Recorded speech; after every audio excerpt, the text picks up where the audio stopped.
ମୁଁ ବନବାହାଲ ଗଭର୍ଣ୍ଣମେଣ୍ଟ ହାଇସ୍କୁଲର ପ୍ରଦୀପ ଡନସନା।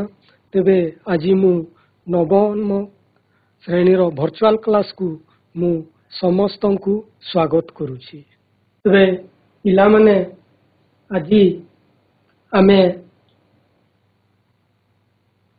ତମ ସାହିତ୍ୟ ବହିର ମାଟିର ମଣିଷ ଗୋଟିଏ ବଢ଼ିଆ କବିତା ଆଜି ପଢ଼ିବା। ତେବେ ପିଲାମାନେ ତମର ଏଇ କବିତାର ନାଁ ହେଉଛି କ'ଣ ନା ମାଟିର ମଣିଷ। ପିଲାମାନେ ଜାଣିଛ କି ମାଟିର ମଣିଷ କ'ଣ? ମାଟିର ମଣିଷ ଆମେ କାହାକୁ କହିବା? ତେବେ ମାଟିର ମଣିଷ କହିଲେ ପିଲାମାନେ ଆମେ କୃଷକ ସମାଜକୁ ବୁଝିବା ବା ଆମେ ଶ୍ରମଜୀବୀ ମାନଙ୍କୁ ବୁଝିବା, ଯିଏକି ଦିନ ରାତି ପରିଶ୍ରମ କରି ଝାଳ ବୁହାଇ ଆମର ପୃଥିବୀକୁ ଅନ୍ନ ଯୋଗାଇ ଥାଏ। ତେବେ ପିଲାମାନେ ଚାଲ ତେବେ ଆମେ କବିଙ୍କ ବିଷୟରେ ଜାଣିବା। ତେବେ ପିଲାମାନେ ଏଇ ମାଟିର ମଣିଷର କବିତାର କବି ହେଉଛନ୍ତି ରାଧାମୋହନ ଗଡ଼ନାୟକ। ପିଲାମାନେ ମନେ ରଖିବ ଆମର ମାଟିର ମଣିଷ କବିତାର କବି କିଏ? ତେବେ ସେ 1911 ମସିହା ଅଗଷ୍ଟ 25 ତାରିଖରେ ଜନ୍ମଗ୍ରହଣ କରିଥିଲେ। ତେବେ ପିଲାମାନେ ସେ କୋଉଠି ଜନ୍ମଗ୍ରହଣ କରିଥିଲେ? ସେ ଅନୁଗୁଳ ଜିଲ୍ଲାର କଲଣ୍ଡାପାଲ ଗ୍ରାମରେ ଜନ୍ମଗ୍ରହଣ କରିଥିଲେ। ତେବେ ତାଙ୍କ ପିତାଙ୍କ ନାମ ଥିଲା ପିଲାମାନେ ମହାଦେବ ଗଡ଼ନାୟକ ଏବଂ ମାତାଙ୍କ ନାମ ଥିଲା ଗୋଲକମଣି ଦେବୀ ଏବଂ ସେ 2000 ମସିହା ଫେବୃଆରୀ 21 ତାରିଖରେ ମୃତ୍ୟୁବରଣ କରିଥିଲେ।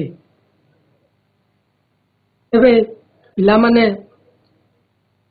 ରାଧାମୋହନ ଗଡ଼ନାୟକ ଗଦ୍ୟ ଲେଖକ, ଗାଥା କବି, ଅନୁବାଦକ ହିସାବରେ ଖ୍ୟାତି ଲାଭ କରିଥିଲେ। ତେବେ ପିଲାମାନେ ଆସ ଦେଖିବା ତାଙ୍କର ସୁନ୍ଦର ସୃଷ୍ଟି। ତେବେ ସେ କ'ଣ କ'ଣ ସେ ରଚନା କରିକି ଯାଇଛନ୍ତି? ପିଲାମାନେ ତାଙ୍କର ସୁନ୍ଦର ରଚନା ମଧ୍ୟରେ କାବ୍ୟ ନାୟିକା, ଉତ୍କଳିକା, କେଶରିକା, ସାମୁକାର, ସ୍ୱପ୍ନ, ପଶୁପକ୍ଷୀର କାବ୍ୟ, ସୂର୍ଯ୍ୟ ଓ ଅନ୍ଧକାର, ଦୀପଶିକ୍ଷା ଇତ୍ୟାଦି ତାଙ୍କର ଖ୍ୟାତିନାମା ରଚନା। ତେବେ ସୂର୍ଯ୍ୟ ଓ ଅନ୍ଧକାର ପାଇଁ 1975 ମସିହାରେ ସେ କେନ୍ଦ୍ର ସାହିତ୍ୟ ଏକାଡେମୀରେ ପୁରସ୍କୃତ ହୋଇଥିଲେ। ପିଲାମାନେ ମନେ ରଖିବ ଯେ ତାଙ୍କର କେଉଁ ସଂକଳନ ପାଇଁ ସେ କେନ୍ଦ୍ର ସାହିତ୍ୟ ଏକାଡେମୀରେ ପୁରସ୍କୃତ ହୋଇଥିଲେ। ତାପରେ ସେ ରାଧାମୋହନ ଗଡ଼ନାୟକ ଶତାବ୍ଦୀ ପୁରୁଷ ପୁରସ୍କାର ମଧ୍ୟ ସାରଳା ସାହିତ୍ୟ ସଂସଦ ତରଫରୁ ସେ ପାଇଥିଲେ।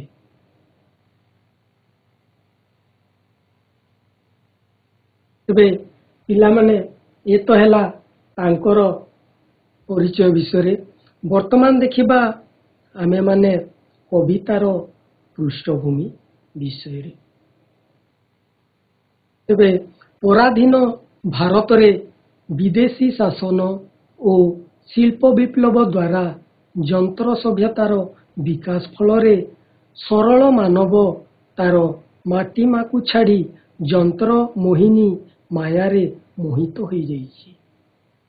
ଗ୍ରାମର ପ୍ରାକୃତିକ ପରିବେଶ ଛାଡ଼ି ସେ ସହରାଭିମୁଖୀ ହୋଇଛି। ପ୍ରକୃତିକୁ ଛାଡ଼ି ସେ ଯନ୍ତ୍ର ମନସ୍କ ହୋଇ ପଡ଼ିଛି। ତେଣୁ କବି ଗଡ଼ନାୟକ ମନୁଷ୍ୟକୁ ମାଟି ମନସ୍ଥ କରାଇବା ପାଇଁ ଉକ୍ତ କବିତା ମାଧ୍ୟମରେ ମାଟିର ମଣିଷକୁ ଆହ୍ୱାନ ଦେଇଛନ୍ତି। ତେବେ ପିଲାମାନେ ଜାଣିଥିବ ଯେ ଆମ ଭାରତ ଦୀର୍ଘ ପାଖାପାଖି 2 ବର୍ଷ ଧରି ବିଦେଶୀଙ୍କ ହାତରେ ପରାଧୀନ ଥିଲା ଏବଂ ତା ସହିତ କ'ଣ ଆରମ୍ଭ ହୋଇଥିଲା? ଶିଳ୍ପ ବିପ୍ଳବ। ତେବେ ଏହି ଶିଳ୍ପ ବିପ୍ଳବ ଆସିବାର ଯୋଗୁଁ ବିଭିନ୍ନ ପ୍ରକାର ନୂତନ ନୂତନ ଯନ୍ତ୍ର ଗୁଡ଼ିକର ଆବିଷ୍କାର ହୋଇଥିଲା।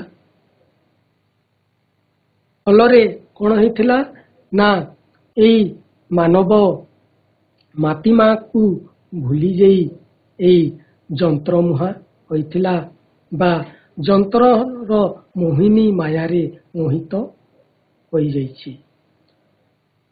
ତେବେ ତାପରେ କ'ଣ ହେଇଛି ନା ପ୍ରାକୃତିକ ପରିବେଶକୁ ଠାରୁ ଦୂରେଇ ଯାଇ ଆଜି ମଣିଷ ସହରାଭିମୁଖୀ ହେଇଛି। ତେବେ ତେଣୁ କବି ଏଠି ଆମମାନଙ୍କ ମଧ୍ୟରେ ସଚେତନତା ଆଣିବା ପାଇଁ ପ୍ରଚେଷ୍ଟା କରିଛନ୍ତି ଏବଂ ଏହି ମାଟିର ମଣିଷ ତାଙ୍କର ରଚିତ ଏହି ମାଟିର ମଣିଷ କବିତା ମାଧ୍ୟମରେ ଆମକୁ ଆହ୍ୱାନ କରି ସଚେତନତା କରିବା ପାଇଁ ଚାହିଁଛନ୍ତି। ତ ପିଲାମାନେ ଏବେ ଦେଖିବା ତାଙ୍କର କବିତା। ଯନ୍ତ୍ର ତୋତେ କି ମନ୍ତ୍ର ଦେଉଛି, ଯନ୍ତ୍ର ତୋତେ କି ମନ୍ତ୍ର ଦେଉଛି ମାଟିର ମଣିଷ ଆରେ, ମୁଗ୍ଧ ତୋହର ଚିତ୍ତଗହନେ ଚିନ୍ତି ପାରୁନୁ ବାରେ, ମଥା ତୋଳି ସେହି ଯନ୍ତ୍ର ଯେ ସଦା ରୁଦ୍ର ଦାନବ ପରି, ଛିଡ଼ା ହୋଇଅଛି ଚାରିପାଶେ ତାର ଲୁହା ଫୌଜ ଧରି, ଗର୍ଜି ଉଠୁଛି ଥରେ ଥରେ ପୁଣି ଭୀମ ଭୈରବ ରବେ, ନିଶ୍ୱାସ ଧୂମ ଉଚ୍ଛ୍ୱାସ ତାର ଛାଡ଼ଇ ମୌନ ନଭେ, ଦେଖିପାରୁନୁ କି ତୁରେ, ଚିହ୍ନି ପାରୁନୁ ବହ୍ନି ଶିଖା ଯେ ଜଳୁଛି ତାହାର ମୂଳେ। ତେବେ ପିଲାମାନେ ଏଇଟା ହେଉଛି କବିତାର ପ୍ରଥମ ପଦ। ତେବେ ଆସ ଦେଖିନେବା ଏହି ପ୍ରଥମ ପଦରେ ଥିବା କେତେ ଗୁଡ଼ିଏ କଠିନ ଶବ୍ଦ ଗୁଡ଼ିକୁ।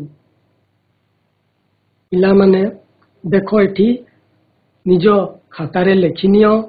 ମୁଗ୍ଧର ଅର୍ଥ ହେଉଛି ମୋହିତ। ଚିତ୍ତ ଶବ୍ଦର ଅର୍ଥ ହେଉଛି ମନ।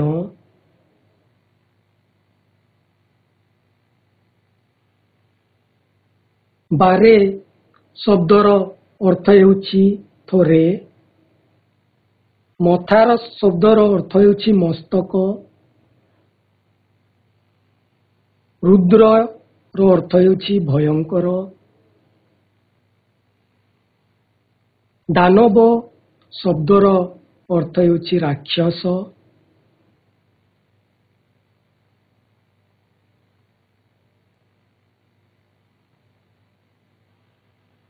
ଭୀମ ହେଉଛି ଭୟଙ୍କର।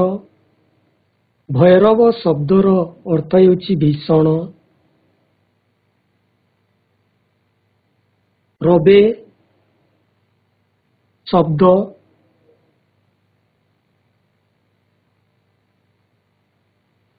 ଧୂମ ଧୂଆଁ। ଉଚ୍ଛ୍ୱାସ ଦୀର୍ଘ ନିଶ୍ୱାସ। ମୌନ ଚୁପଚାପ। ନଭେ ଆକାଶରେ। ବହ୍ନି ନିଆଁ। ଗହନେ ଦୁର୍ଗମ। ପିଲାମାନେ ବର୍ତ୍ତମାନ ତମେ ସବୁ କଠିନ ଅର୍ଥ ଶବ୍ଦ ଗୁଡ଼ିକର ଅର୍ଥ ଜାଣିଗଲ। ତେବେ ବର୍ତ୍ତମାନ ଆମେ କବିତାର ଏହି ପ୍ରଥମ ପଦକୁ ଆମେ ଭଲ ଭାବରେ ବୁଝିବା। ତେବେ ଯନ୍ତ୍ର ତୋତେ କି ମନ୍ତ୍ର ଦେଉଛି ମାଟିର ମଣିଷ, ଆରେ ମୁଗ୍ଧ ତୋହର ଚିତ୍ତ ଗହନେ ଚିନ୍ତି ପାରୁନୁ ବାରେ। ତେବେ ଏଠି ଏହି ପ୍ରଥମ ପଦରେ କବି ଏହି ମାଟିର ମଣିଷକୁ ପ୍ରଶ୍ନ କରିଛି ଯେ ହେ ମାଟିର ମଣିଷ, ତୁମକୁ ଏହି ଯନ୍ତ୍ର କି ମନ୍ତ୍ର ଦେଇଛି ଯେ ବର୍ତ୍ତମାନ ତୁ କିଛି ନିଜ ଚିତ୍ତରେ ଚିନ୍ତା କରିବାର ତୋର ଆଉ ସମୟ ପାଉନାହୁଁ, ଭାବି ପାରୁନୁ। ମଥା ତୋଲି ସେଇ ଯନ୍ତ୍ର ଯେ ସଦା ରୁଦ୍ର ଦାନବ ପରି ଛିଡ଼ା ହୋଇଅଛି ଚାରିପାଶେ ତାର ଲୁହାର ଫୌଜ ଧରି। ଗର୍ଜି ଉଠୁଛି ଥରେ ଥରେ ପୁଣି ଭୀମ ଭୈରବ ରବେ, ନିଶ୍ୱାସ ଧୂମ ଉଚ୍ଛ୍ୱାସ ତାର ଛାଡ଼ଇ ମୌନ ନଭେ। ତେବେ ଆମର ଚାରିପାଖରେ କ'ଣ ରହିଛି ନା ବଡ଼ ବଡ଼ ଭୟଙ୍କର ଯନ୍ତ୍ର ସବୁ ଛିଡ଼ା ହେଇକି ରହିଛି। ଏଇଠି ରୁଦ୍ର ଦାନବ କହିଲେ ସେଇ ବଡ଼ ବଡ଼ ଯେଉଁ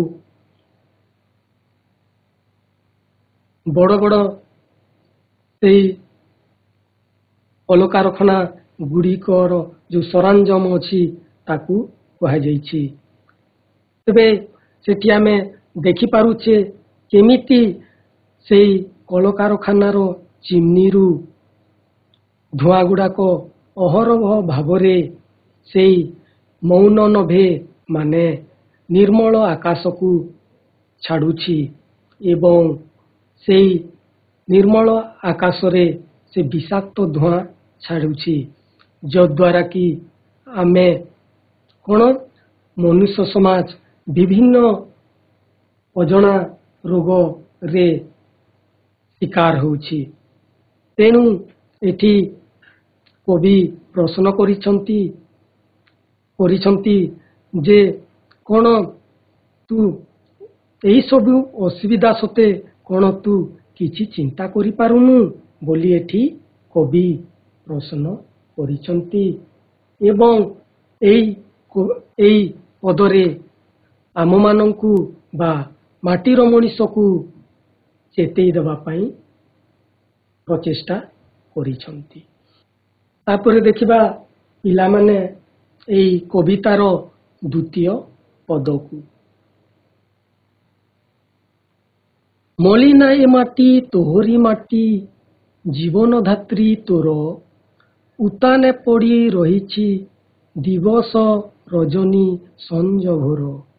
ବିପୁଳ ଏହାରି ସ୍ତନ୍ୟ ଦାନେରେ, ବିପୁଳ ଏହାରି ସ୍ନେହେ, ପୁଷ୍ଟ ହୋଇଛି ଅଙ୍ଗ ତୋହର ବର୍ଣ୍ଣ ଫୁଟିଛି ଦେହେ।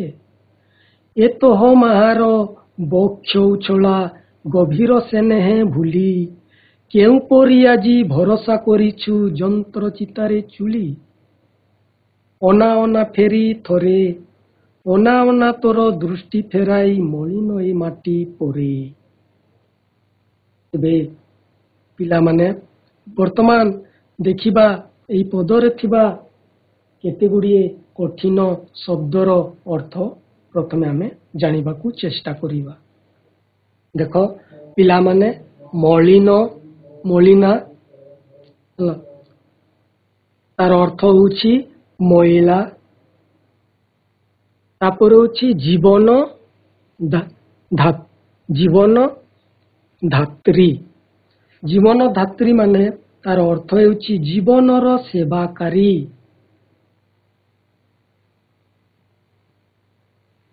ତାପରେ ହେଉଛି ଉତାନେ ମାନେ ଊର୍ଦ୍ଧ୍ୱ ମୁଖରେ ଉପର ମୁହାଁ ହୋଇ। ତାପରେ ଚିତା ମାନେ କ'ଣ ମଶାଣି ଚୁଲାରେ ସଜ୍ଜିତ କରି ରଖାଯାଇଥିବା କାଠ, ଯାହା ଉପରେ ମୃତ ଶରୀରକୁ ଶୁଆଇ ଦାହ କରାଯାଏ। ପିଲାମାନେ ଦେଖ ଆମର ଏଠି ତାର ଚିତ୍ର ଅଛି ଯୋଉଠିକି ଶବକୁ ଦେଇ କାଠ ଉପରେ ସଜାଡ଼ି କରି ଏଠି ଶବକୁ ଦାହ କରାଯାଉଛି। ତାପରେ ଆମର ରହିଲା ରଜନୀ। ରଜନୀ ରାତି ବିପୁଳ ବିପୁଳ ବହୁତ ପୁଷ୍ଟ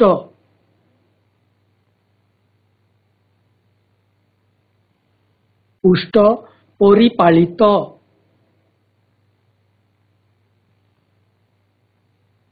ବର୍ଣ୍ଣ ରଙ୍ଗ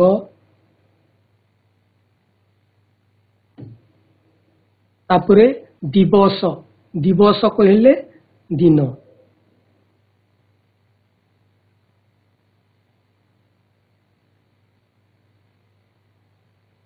ତ ପିଲାମାନେ ବର୍ତ୍ତମାନ ତମେମାନେ ଏଇ ପଦରେ ଥିବା ବିଭିନ୍ନ କଠିନ ଶବ୍ଦ ବିଷୟ ଗୁଡ଼ିକ ଜାଣିପାରିଲ। ବର୍ତ୍ତମାନ ଏଇ ଆମେ କବିତାକୁ ବୁଝିବା। ମଳିନା ଏ ମାଟି ତୋହରି ତୋହରି ମାଟି ଜୀବନ ଧାତ୍ରୀ ତୋର ଉତାନେ ପଡ଼ି ରହିଛି ଦିବସ ରଜନୀ ସଞ୍ଜ ଭୋର। ତେବେ ପିଲାମାନେ ତେବେ ମଳିନା ଏ ମାଟି ତେବେ ଏଇ ପଲ୍ଲୀ ମାଟି ବା ମାଟିମା ଏଠି ମଳିନା ଥିବାର କୁହାଯାଉଛି। କାରଣ କ'ଣ? ତେବେ ଏଠି କବି କହିଛନ୍ତି ଯେ ଏ ମାଟିଟି ବର୍ତ୍ତମାନ ମା ମାଟିଟି ମଳିନା ହୋଇଯାଇଛି। କାରଣ ସବୁ ଯେତେ ମାଟିର ମଣିଷ ଆଜି ସହର ଅଭିମୁଖେ ବାହୁଡୁଛନ୍ତି ଏବଂ ପଲ୍ଲୀ ବିମୁଖୀ ହେଉଛନ୍ତି। ତେଣୁ ଦୁଃଖରେ ଏଠି ମା ମାଟି କ'ଣ ଭାଙ୍ଗି ପଡ଼ିଛି, ସେଇଟାକୁ କବି ଜଣେଇବା ନିମନ୍ତେ ମଳିନା ଏ ମାଟି ବୋଲିକି ଏଠି ବର୍ଣ୍ଣନା କରିଛନ୍ତି। ତେବେ ଏଇ ମାଟିମା କେମିତି ରହିଛି, କେମିତି ପଡ଼ିକି ରହିଛି? ଉତାନେ ପଡ଼ି ରହିଛି ଦିବସ ରଜନୀ ସଞ୍ଜ ଭୋର। ତେବେ ଆମର ଏଇ ମାଟିମା ଦିନ ରାତି ସଞ୍ଜ ଉପର ମୁହାଁ ହୋଇକି ଦୁଃଖରେ ଭାଙ୍ଗି ପଡ଼ିଛି ନିଜର ସନ୍ତାନ ପାଇଁ। ବିପୁଳ ଏହାରି ସ୍ତନ୍ୟ ଦାନରେ ବିପୁଳ ଏହାରି ସ୍ନେହେ ପୁଷ୍ଟ ହୋଇଛି ଅଙ୍ଗ ତୋହର ବର୍ଣ୍ଣ ଫୁଟିଛି ଦେହେ। ତେବେ ପିଲାମାନେ ଶିଶୁ ଯେମିତି ନିଜର ମାର ସ୍ତନ୍ୟ ପାନ କରି କ୍ଷୀର ପାନ କରି ପରିପୃଷ୍ଟ ହୁଏ, ଠିକ୍ ସେହିପରି ଆମେ ଏଇ ମା ମାଟିରେ ଥିବା ବିଭିନ୍ନ ନଦୀ ଝରଣାର ପାଣି ପିଇକି ଏବଂ ଏହି ମା ମାଟିରେ ଯେଉଁ ବିଭିନ୍ନ ପ୍ରକାର ଫୁଲ ଫଳ ତଣ୍ଡୁଲ ଆମେ ଖାଇକି ଯେମିତି ଆମେ ପରିପୃଷ୍ଟ ହୋଇଥାଉ ଏବଂ ଆମେ କ'ଣ ଆମର ବିଭିନ୍ନ ଆମର ଶରୀର ହୃଷ୍ଟପୁଷ୍ଟ ଏବଂ ସୁନ୍ଦର ହୋଇଥାଏ। ଏ ତୋହ ମାହାର ବକ୍ଷ ଉଛୁଳା ଗଭୀର ସ୍ନେହ ଭୁଲି କେଉଁପରି ଆଜି ଭରସା କରିଛୁ ଯନ୍ତ୍ରଚିତାର ଚୁଲି। ଅନା ଅନା ଫେରି ଥରେ ଅନା ଅନା ତୋର ଦୃଷ୍ଟି ଫେରାଇ ମଳିନ ଏ ମାଟି ପରେ। ତେବେ ପିଲାମାନେ ତେବେ ଯୋଉ ମାଟି ମା ଆମକୁ ଯୋଉ ଭଲ ପାଇବା ଦେଇଛି, ଯୋଉ ସ୍ନେହ ଦେଇଛି ଏବଂ ଯୋଉ ଆମେ ତାର ମାଟିମାର ଜଳ ପାନ କରିକିରି ଏବଂ ଯୋଉ ମାଟିମାରେ ହୋଇଥିବା ଖାଦ୍ୟଶସ୍ୟ ଖାଇକି ଯୋଉ ପରିପୃଷ୍ଟ ହେଇଛୁ, ଆଜି ଯୋଉ ସୁନ୍ଦର ଦେଖାଯାଉଛୁ ଆମେ ଏବଂ ତାର ଯୋଉ ଗଭୀର ସ୍ନେହକୁ ଆମେ ଭୁଲି ଆମେ କେମିତି ଯନ୍ତ୍ରଚିତାକୁ ଆମେ ଭରସା କରିଛୁ, କେମିତି କରିଛୁ ସେଇଟା କବି ଏଠି ପ୍ରଶ୍ନ କରିଛନ୍ତି। ଅନା ଅନା ଫେରି ଥରେ ଅନା ଅନା ତୋର ଦୃଷ୍ଟି ଫେରାଇ ମଳିନ ଏ ମାଟି କରେ। ଏବଂ ସେଇ ମାଟିର ମଣିଷକୁ ସେଇ ପଲ୍ଲୀକୁ ଥରେ ନିଜର ଦୃଷ୍ଟି ଫେରେଇ ଆଣିବା ପାଇଁ ବା ଫେରିଯିବା ପାଇଁ ଏଠି କବି ଆହ୍ୱାନ ଦେଇଛନ୍ତି। ତାପରେ ଦେଖିବା ପିଲାମାନେ ଆମର ତୃତୀୟ ପଦ, ତମ କବିତାର ତୃତୀୟ ପଦ। କାନ୍ଦୁଛି ତୋର ମାଟିର ଲକ୍ଷ୍ମୀ, କାନ୍ଦୁଛି ତୋର ଘର, ବୃକ୍ଷ ଉରସରେ ପଡ଼ି ରହିଅଛି କ୍ଷେତର ଜାତକ ତୋର। ସରଳ ତୋହର କାଳିର ଜୀବନ, ଭାବୁଅଛୁ କିରେ ସତେ, ଦୟାକରି ଟିକେ ଆଣୁଅଛୁ କିରେ ତୋହର ସ୍ମୃତି ପଥେ। ଜଳବର୍ଷିତ ହଳକର୍ଷିତ ଜମିର ସୁରଭି ବାସ, ଘଡ଼ିକ ପାଇଁକି ଅନ୍ତରେ ତୋର ଭରୁ ନାହିଁ ଉଲ୍ଲାସ। ସ୍ୱର୍ଣ୍ଣ ଧାନର ବିଭା ଦଣ୍ଡକ ଲାଗି ଚକ୍ଷେ ତୋହର ଦିଶି ଯାଉନାହିଁ କିବା। ତେବେ ପିଲାମାନେ ଏଇ ପଦରେ ଥିବା କଠିନ ଶବ୍ଦ ଗୁଡ଼ିକୁ ପ୍ରଥମେ ଆମେ ଜାଣିବା। ପିଲାମାନେ ଦେଖ, ବୃକ୍ଷର ଶବ୍ଦର ଅର୍ଥ ହେଉଛି ଶୁଷ୍କ, ଶୁଖି ଯାଇଥିବା ବା କର୍କଶ। ତାପରେ ଉରସରେ ହେଉଛି ବକ୍ଷରେ, ଛାତିରେ।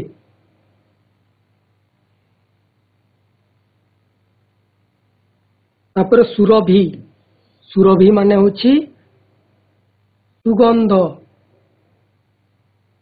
ତାପରେ ଘଡ଼ିକର ଅର୍ଥ ହେଉଛି ଅଳ୍ପ କ୍ଷଣ ବା ଅଳ୍ପ ସମୟ।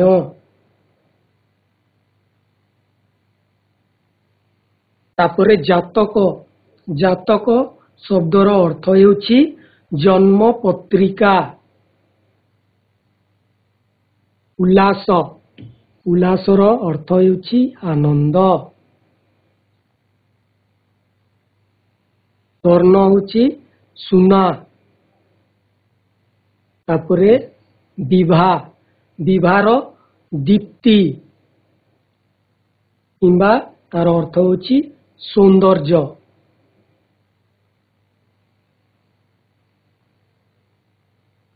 ତାପରେ ଦଣ୍ଡକ, ଅଳ୍ପ କ୍ଷଣ ବା ଅଳ୍ପ ସମୟ।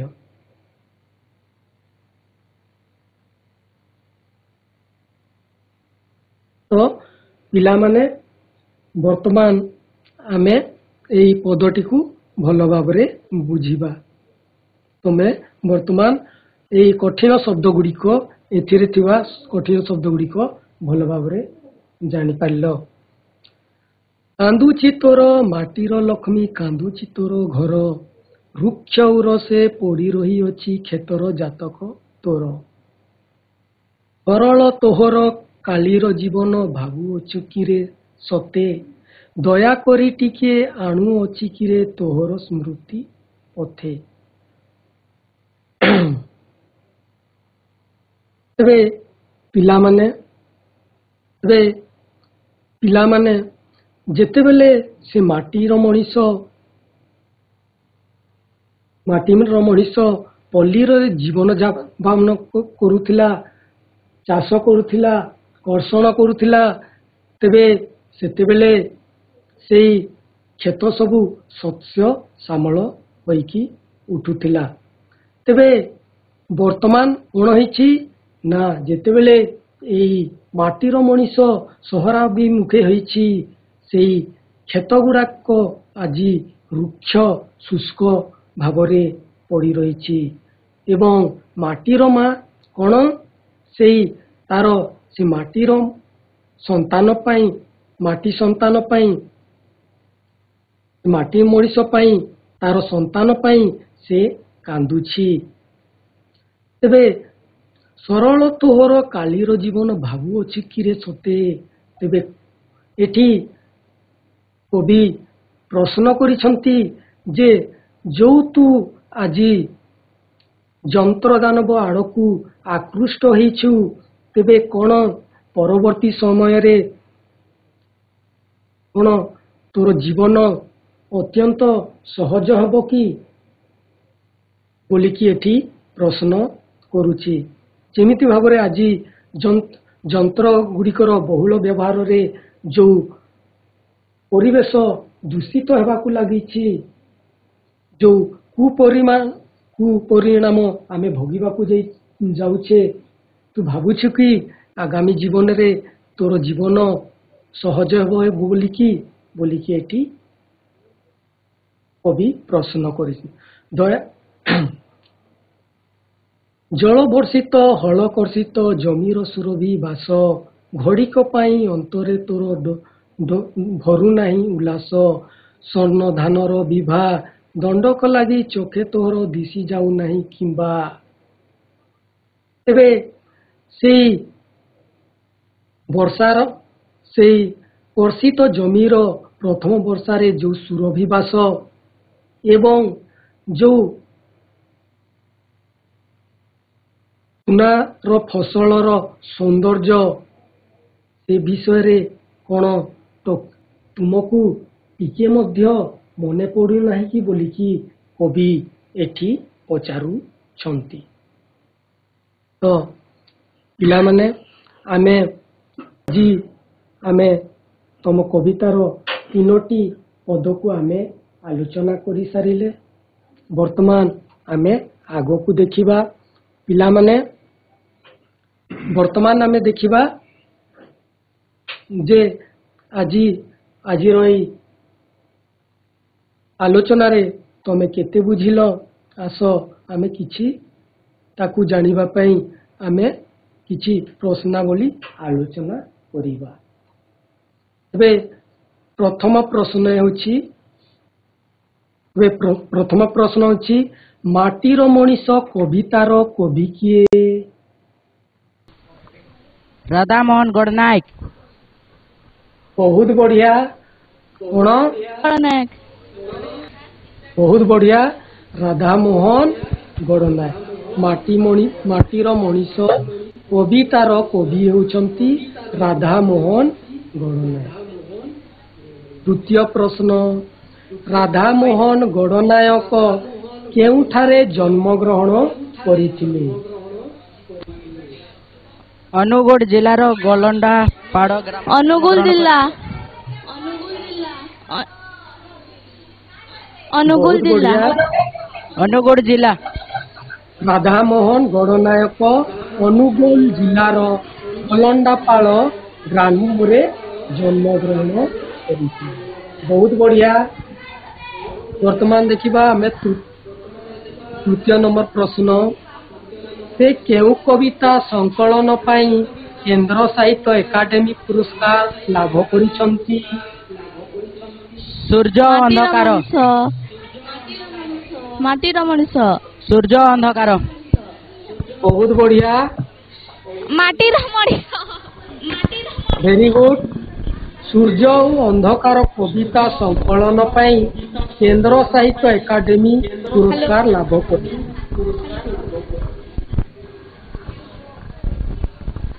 वाक्य नायिका। माटीर मनीष काव्य नायिका। वाक्य नायिका कविता। काव्य नायिका। बहुत बढ़िया। काव्य नायिका।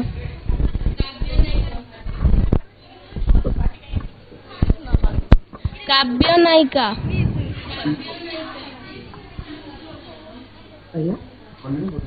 माटीर मनीष कविताटी केउ कविता संकलनरू आनीत?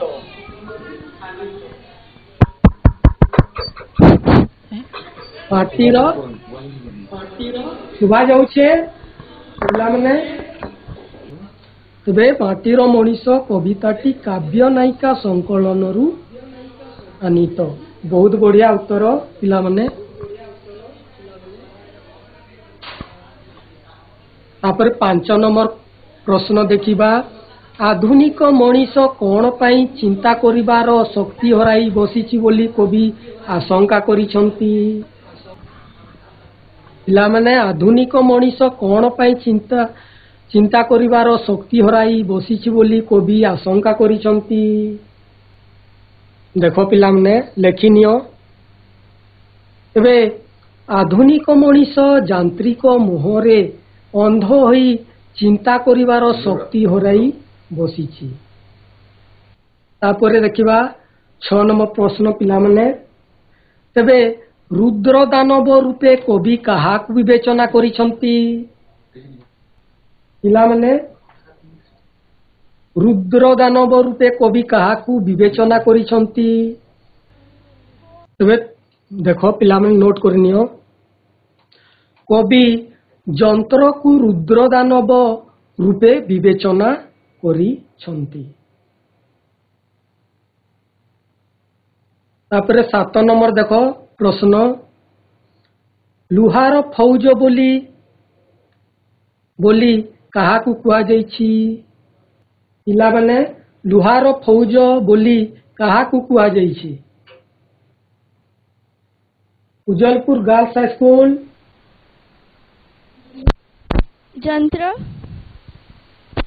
ଯନ୍ତ୍ରପାତିକୁ। ବହୁତ ବଢିଆ। କଳକାରଖାନାର ଲୌହ ନିର୍ମିତ ଯନ୍ତ୍ର ସମୂହକୁ ଲୁହାର ଫୌଜ ବୋଲି କୁହାଯାଇଛି। ବହୁତ ବଢିଆ। ତାପରେ 8 ନମ୍ବର ପ୍ରଶ୍ନ ଦେଖ। କଳକାରଖାନା ଆକାଶକୁ କଣ ଛାଡୁଛନ୍ତି? ଧୂମ ଉଚ୍ଛ୍ୱାସ। କଳକାରଖାନା ଆକାଶକୁ ଧୂମ ଉଚ୍ଛ୍ୱାସ ଛାଡୁଛନ୍ତି। ବହୁତ ବଢିଆ ପିଲାମାନେ। କଳକାରଖାନା ଗୁଡ଼ିକ ଆକାଶକୁ ବହୁ ପରିମାଣରେ ଧୂଆଁ ଛାଡୁଛନ୍ତି।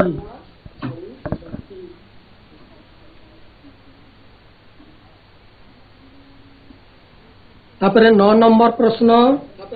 ମଲିନାଏ ମାଟି କହିବାରେ କବିଙ୍କ ଉଦ୍ଦେଶ୍ୟ କଣ? ମଲିନାଏ ମାଟି କହିବାରେ କବିଙ୍କ ଉଦ୍ଦେଶ୍ୟ କଣ? ଠିକ ଅଛି ପିଲାମାନେ ନୋଟ କରିନିଅ ଯେ ଯାନ୍ତ୍ରିକ ସଭ୍ୟତାର ମୋହରେ ଅନ୍ଧ ହୋଇ ପଲ୍ଲୀ ବିମୁଖ ସାଜିଥିବା ସନ୍ତାନ ମାନଙ୍କ ଦୁଃଖରେ ପଲ୍ଲୀ ଜନନୀର ମୁଖ ମଲିନ ପଡ଼ିଯାଇଛି। ତେଣୁ କବି ଗାଁ ମାଟିକୁ ମଲିନାଏ ମାଟି ବୋଲି କହିଛନ୍ତି। ତାପରେ 10 ନମ୍ବର। କବି ମାଟିକୁ କାହା ସହିତ ତୁଳନା କରିଛନ୍ତି? କବି ମାଟିକୁ କାହା ସହିତ ତୁଳନା କରିଛନ୍ତି? କବି ମାଟିକୁ ମଣିଷ ସହିତ ତୁଳନା କରିଛନ୍ତି। ପିଲାମାନେ ଦେଖ ମାଟିକୁ ମାଙ୍କ ସହିତ ତୁଳନା କରିଛନ୍ତି। ବହୁତ ବଢିଆ। କବି ମାଟିକୁ ମା ଓ ଜୀବନ ଧାତ୍ରୀ ସହ ତୁଳନା କରିଛନ୍ତି। ବହୁତ ବଢିଆ। ତାପରେ 11 ନମ୍ବର ଦେଖ।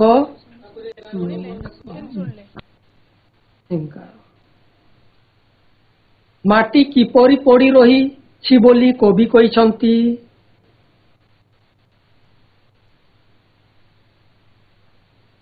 ମାଟି କିପରି ପଡ଼ି ରହିଛି ବୋଲି କବି ଊର୍ଦ୍ଧ୍ୱମୁଖରୁ ପଡ଼ି ରହିଛି ବୋଲି କବି କହିଛନ୍ତି। ବହୁତ ବଢିଆ। ମାଟି ଊର୍ଦ୍ଧ୍ୱମୁଖରୁ ପଡ଼ି ରହିଛି। ମାଟି ମା ଊର୍ଦ୍ଧ୍ୱମୁଖୀ ହୋଇ ପଡ଼ି ରହିଛି ବୋଲି କବି କହିଛନ୍ତି। ତାପରେ 12 ନମ୍ବର। କବି ଚିତା ସହିତ କାହାକୁ ତୁଳନା କରିଛନ୍ତି?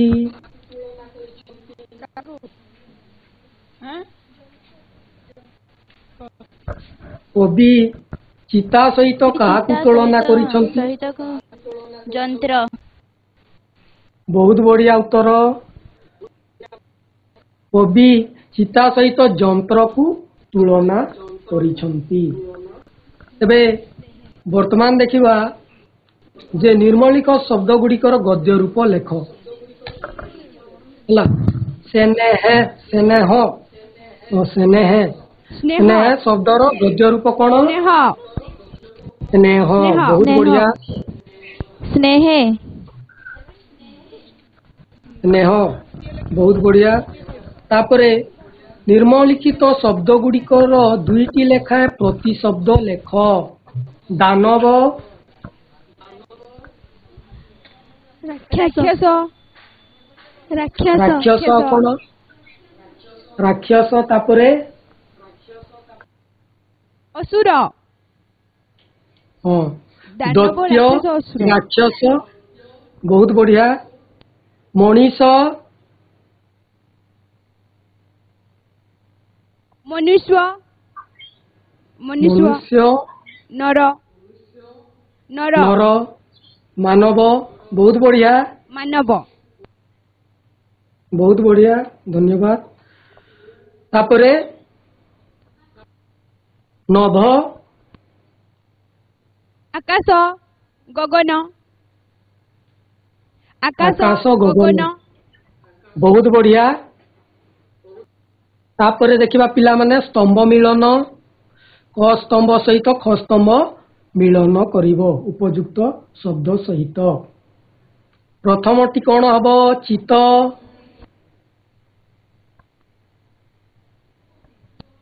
ଗହନେ ଚିତ, ଚିତ ଗହନେ ଚିତ ଗହନେ, ବହୁତ ବଢିଆ। ମଥା, ତଳି ମଥା ତଳି ତୋଳି, ତୋଳି, ବହୁତ ବଢିଆ। ରୁଦ୍ର, ଦାନବ ଦାନବ, ବହୁତ ବଢିଆ। ଦାନବ ରୁଦ୍ର ଦାନବ ଦାନବ ଦାନବ, ବହୁତ ବଢିଆ। ଲୁହାର, ଫୌଜ ଫୌଜ ଫୌଜ ଫୌଜ ବହୁତ ବଢିଆ। ଭୀମ, ଭୀମ ଭୈରବ ଭୈରବ ଭୈରବ ଭୀମ ଭୈରବ ଭୈରବ ବହୁତ ବଢିଆ। ଭୀମ ଭୈରବ ଭୀମ ଭୈରବ ହଁ, ବହୁତ ବଢିଆ। ତେବେ ପିଲାମାନେ ତମମାନଙ୍କ ପାଇଁ ଏଇଟା ହେଲା ରହିଲା ଗୃହ କାର୍ଯ୍ୟ। ରାଧାମୋହନ ଗଡ଼ନାୟକଙ୍କର ଅନ୍ୟାନ୍ୟ କୃତି ଗୁଡ଼ିକ ସଂଗ୍ରହ କରି ପଢ଼। ତ ସମସ୍ତେ ବଢିଆ ଉତ୍ତର ଦେଲ। ସମସ୍ତଙ୍କୁ ବହୁତ ବହୁତ ଧନ୍ୟବାଦ।